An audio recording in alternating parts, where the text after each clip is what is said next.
하시니라. 아멘. 하나님의 말씀은 인생의 본질을 비참이다 이렇게 가르쳐 주십니다. 인생이 비참하다. 어렸을 때는 이 말이 실감이 잘 안 났습니다.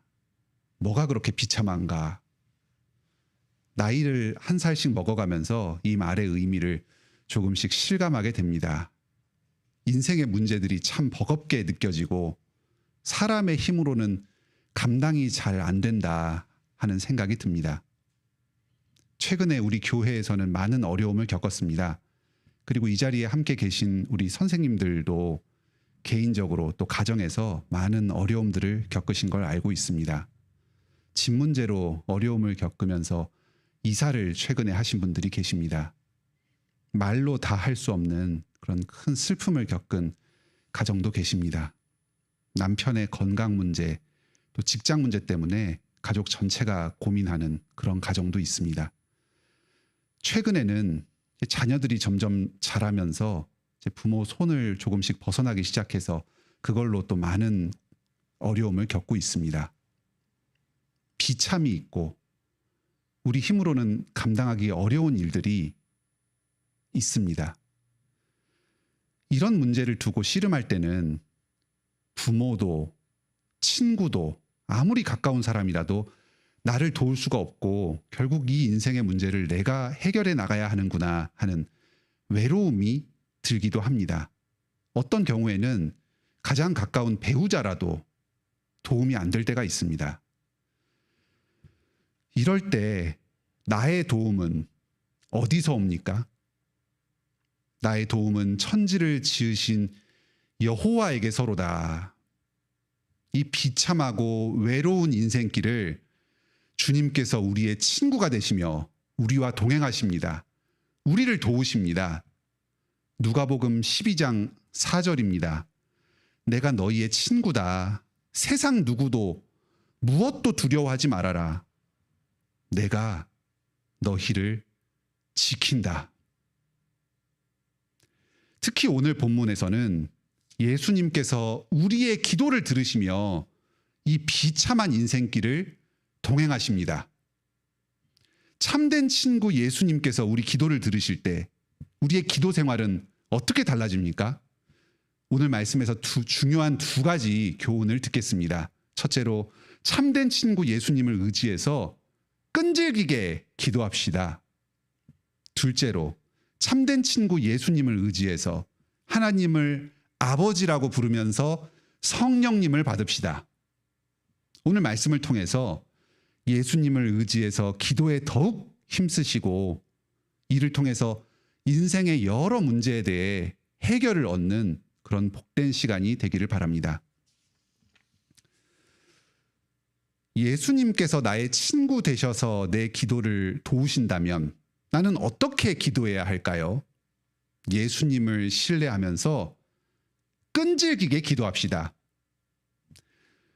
오늘 11장 본문에서는 우리가 잘 아는 이야기가 나옵니다. 먼 길을 여행하던 친구가 밤중에 찾아옵니다. 먹을 걸 대접해 주려고 합니다. 그런데 집에 빵이 다 떨어졌습니다. 그래서 이웃집에 가서 달라고 구걸을 합니다. 한밤중에 자는 사람을 깨우는 난처한 상황입니다. 그런데 이 자기 집에 찾아온 배고픈 친구를 그냥 굶은 채로 재울 수가 없으니까 그 안타까운 마음에 친구를 사랑하는 마음에 신뢰를 무릅쓰고 이웃집을 찾아간 겁니다. 그런데 그 이웃집 사람은 거절합니다. 집도 좁은데 지금 불을 켜서 빵을 주섬주섬 챙겨서 주면 부스럭 소리도 나고 그러면 애들도 가족들도 다 깬다는 겁니다. 내가 지금 잘 살자는 것도 아니고 친구를 대접해 주겠다고 하는데 지금 이 한마을에서 살고 있던 친구는 거절을 합니다. 8절에서 예수님은 이 비유를 설명하십니다. 이 세상의 우정이라는 게, 이 세상에서의 인간관계라는 게 얼마나 부질없는가. 평소에는 친구다, 이웃이다 하면서 막역하게 지내지만 막상 도움이 필요할 때는 그 조금도 자다가 깨서 가족들을 잠에서 깨우는 그 작은 수고도 손해를 보려고 하지 않는 것이 바로 이 세상의 친구입니다. 이 친구가 계속 귀찮게 하니까, 간청하니까 그제서야 마지못해서 빵을 조금 떼어서 주는 것이 이 세상이 자랑하는 우정의 실체입니다. 9절에서 예수님은 약속하십니다. 구하라, 그러면 주실 것이요. 찾으라, 그러면 찾아낼 것이요. 문을 두드리라, 그러면 열릴 것이다. 같은 내용을 말을 조금씩 바꿔서 3번이나 반복해서 약속하십니다. 너희가 구하고 찾고 문을 두드리면 그 기도를 반드시 이루어 줄 것이다 하는 약속입니다. 예수님은 마지못해서 우리의 부탁을 들어주는 세상의 친구와 다릅니다. 우리의 기도를 결코 외면하지 않으시고 낮이나 밤이나 언제든지 기쁜 마음으로 기꺼이 우리를 도우시는 분입니다. 이 약속을 의지해서 담대하게 구합시다. 찾읍시다. 문을 두드립시다. 마태복음 15장에서는 예수님께서 두로와 시돈 지방을 두루 다니실 때에 가나안 여인이 예수님께 찾아와서 딸의 귀신을 쫓아달라 부탁하는 내용이 나옵니다. 예수님께서는 말씀하십니다. 유대인 자녀의 떡을 개에게 던짐이 마땅치 않다. 어떻게 이 가나안 여인을 개에 빗대서 말씀하실 수 있는가? 좀 잔인하게도 느껴집니다. 그런데 이 말은 당시의 바리새인들이 이방인들을 개다고 부른 그 말을 인용을 하신 겁니다. 당시의 예수님의 사역은 유대인들을 1차적으로 향한 것이었지 이방인을 향한 사역은 아직 행하고 있지 않았습니다. 그런데 이 여인은 예수님의 거절에 굴하지 않았습니다. 그래도 예외는 있지 않습니까? 저는 하나님을 모르는 짐승 같은 이방인 맞습니다. 하지만 유대인들을 위해서 예비된 그 은혜에 식탁에서 떨어지는 부스럭이라도 저에게 주십시오. 부스럭이라도 주셔야 저희가 그것을 먹고 살 수가 있습니다. 제 딸의 생명을 살릴 수가 있습니다. 결국 예수님께서 그 여인의 간절한 기도 들으시고 딸의 생명을 고쳐주셨습니다. 예수님은 끝까지 매달려서 간청하는 그 기도를 결코 외면하지 않으시고 들으시는 분입니다. 마태복음 18장에서는 예수님께서 약속하십니다. 2-3 사람이 땅에서 합심하여 무엇이든지 구하면 하늘에 계신 내 아버지께서 그들을 위하여 이루시리라. 2-3 사람이 내 이름으로 모인 곳에는 나도 그들 중에 있느니라. 혼자 드리는 기도도 좋습니다. 하지만 우리가 함께 모여서 합심하여서 드리는 기도는 참으로 능력이 있습니다. 예수님께서 지금도 이 자리에 2-3 사람이 예수 그리스도의 이름으로 모인 바로 이곳에 함께 하시면서 우리의 기도를 돕고 계십니다. 참된 친구 예수님께서 우리의 기도를 도우십니다. 우리의 모든 기도는 반드시 응답됩니다. 우리는 조급해서 조금 기도하다가 들어지지 않으면 금세 낙심하여 지칩니다. 쉽게 포기하지 마시기 바랍니다. 흔들리며 낙심하지 마시기 바랍니다. 혼자서 기도하기 어렵다면 교회로 나와서 교회에서 함께 모여서 주님의 이름으로 부르면서 기도합시다. 끈질기게 기도하면서 우리가 당한 그 인생의 고난들, 혼자서 넘기 어려운 그 인생의 문제들을 함께 넘으며 응답받는 여러분들이 다 되시길 바랍니다. 지금까지 참된 친구 예수님을 의지하여 하나님께 끈질기게 기도할 때에 하나님께서는 우리의 기도에 반드시 응답하신다 하는 말씀을 들었습니다. 2번째 말씀입니다. 예수님께서 우리의 친구가 되실 때에 우리의 기도는 어떻게 응답됩니까? 참된 친구 예수님을 의지하여 기도할 때 하늘의 아버지 하나님께서는 우리에게 성령님을 주십니다. 13절에서는 악한 인간 아버지라도 자녀를 사랑해서 좋은 것을 주려고 합니다. 하물며 하늘에 계신 우리 아버지께서 참으로 선하시며 우리를 사랑하시는 분입니다. 천지를 창조하시고 지금도 다스리시는 전능하신 분입니다. 이분께서 우리의 기도를 들으시고 우리에게 가장 좋은 것을 주십니다. 이 하나님을 아버지하고 부르면서 친밀하게 다가가는 것은 예수 그리스도로 말미암은 우리의 큰 은혜이자 특권입니다. 이 사실을 잘 아셔야 합니다. 11장 2절에서 너희는 기도할 때 이렇게 하라 하면서 하나님을 아버지라고 부르라고 가르쳐 주십니다. 우리는 그 예수님의 가르침을 따라서 하나님 아버지 하면서 기도합니다. 천주의 창조주이자 만유의 대주제이신 분입니다. 이분이 어떻게 우리의 아버지가 되십니까? 우리는 죄인이자 비천한 자이고 죽을 자입니다. 하나님께 가까이 갈 수가 없는 이런 자인데 어떻게 하나님을 아버지라고 부르면서 친밀하게 우리의 필요를 아뢰 수가 있습니까? 오직 하나님의 독생자 예수 그리스도를 믿음으로 의지할 때에만 우리가 하나님을 아버지 부르면서 기도의 자리로 나아갈 수가 있습니다. 여기 주목할 점이 하나 더 있습니다. 하나님이 우리의 기도를 들으시고 우리에게 주시는 것은 성령님입니다. 너희에게 성령을 주시지 않겠느냐? 우리 여러 가지 기도 제목이 있습니다. 그 기도의 궁극적인 응답은 성령님입니다. 오늘 말씀은 우리가 하나님 아버지께 기도만 하면 무엇이든지 다 들어주신다. 그런 말씀은 아닙니다. 로또 당첨되게 해주세요. 부자 되게 해주십시오. 그렇게 간절하게 기도드릴 때 반드시 당첨되게 해주신다. 부자 되게 해주신다. 그런 말씀이 아닙니다.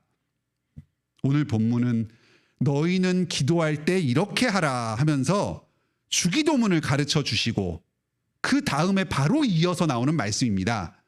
13절에서 구하라 하는 것은 주기도문의 내용을 따라서 주기도문의 정신을 따라서 우리가 무언가를 구할 때에 하나님께서 그 기도를 들으신다는 말씀입니다. 그럴 때 하나님께서는 성령님을 우리에게 주십니다. 주기도의 내용을 구할 때에 성령님으로 응답하십니다. 성령이 이 땅에 충만하게 역사하실 때야 주기도문의 간구가 하나씩 하나씩 다 이루어집니다. 이름이 거룩히 여김을 받고 하나님의 나라가 이 땅에 임할 것입니다. 우리 각 사람이 성령에 충만하여서 현실적인 필요가 채워지고 이웃을 사랑하고 죄의 유혹을 이기면서 하나님의 뜻을 이 땅에 이루며 살아갈 것입니다. 성령님이 역사하셔서 이 하나님의 뜻이 나와 이 세상 가운데에 온전하게 이루어질 것입니다. 이 위대한 구원의 역사가 우리 한 사람 한 사람이 드리는 그 기도의 응답으로 이루어집니다. 13절에서는 삼위일체 하나님께서 이 한 짧은 구절에 다 등장하십니다. 말씀하시는 분은 예수님이십니다. 하나님 아버지께서 성령을 주신다 합니다. 지금 우리의 기도를 들으시고 삼위일체 하나님께서 다 함께 일하십니다. 우리의 삶 가운데에 구원의 일을 행하십니다. 이 세상 가운데에 우리의 기도로 말미암아서 하나님의 뜻을 이루어 가십니다. 예수님과 함께라면 예수님을 의지하여 드리는 우리의 기도는 삼위일체 하나님을 움직이는 능력이 있습니다. 우리의 기도가 우리의 생각과는 다른 방향으로 응답될 때가 있습니다. 우리가 그런 경험을 많이 합니다. 사도 바울도 비슷한 경험을 했습니다. 육체의 가시를 제거하여 달라고 여러 번 간절하게 기도했습니다. 하지만 결국은 안 들어주셨습니다. 이 육체의 가시가 무엇인가? 여러 학설들이 있습니다. 눈의 질환이라고 주장을 하기도 합니다.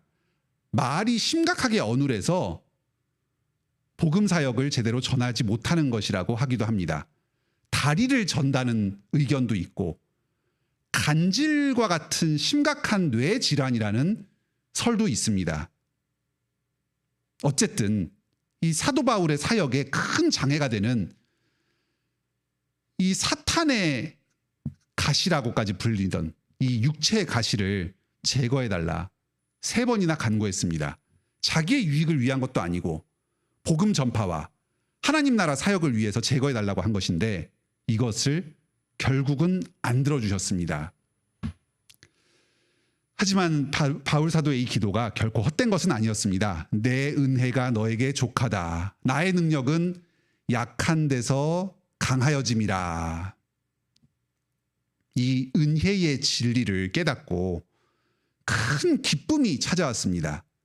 이제 더 이상 육체의 가시는 바울 사도를 낙심하게 하는 요인이 되지 못했습니다. 오히려 은혜와 감사가 넘치는 계기로 작용하게 되었습니다. 나의 약함을 자랑하면서 오직 하나님께 영광 돌리며 살게 되었습니다.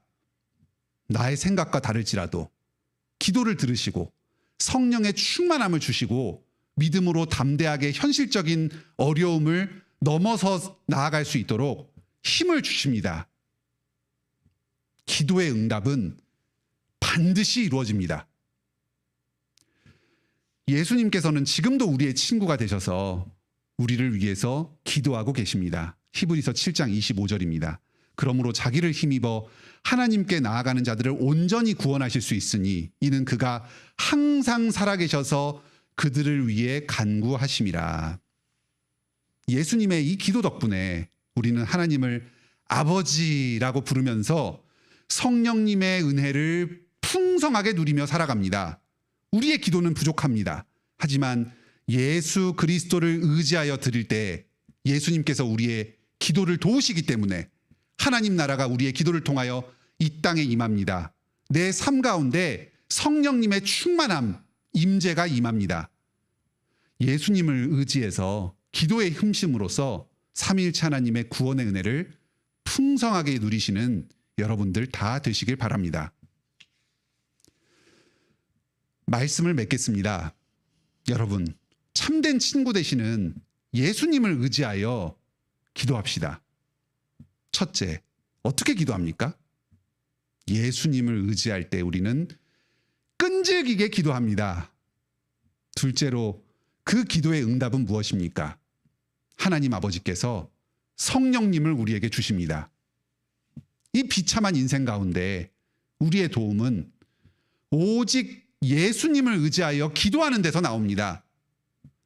고난의 인생 가운데 내가 믿음을 지키고 나에게 맡겨진 일을 계속해서 해나가려면, 내가 바로 서서 인생길을 걸어나가려면, 내 배우자와 나의 자녀들이 이 구원의 은혜를 누리면서 하나님의 은혜 가운데 살아가려면 무엇보다도 성령님께서 임하셔야 합니다. 성령님께서 나에게 임하시고 성령님께서 우리 가정 가운데 충만하게 임하셔야 합니다. 깊은 기도 가운데 이 비참한 인생을 이길 힘을 공급받는 우리 선생님들 다 되시길 바랍니다. 함께 기도하는 시간 갖도록 하겠습니다. 주여, 우리가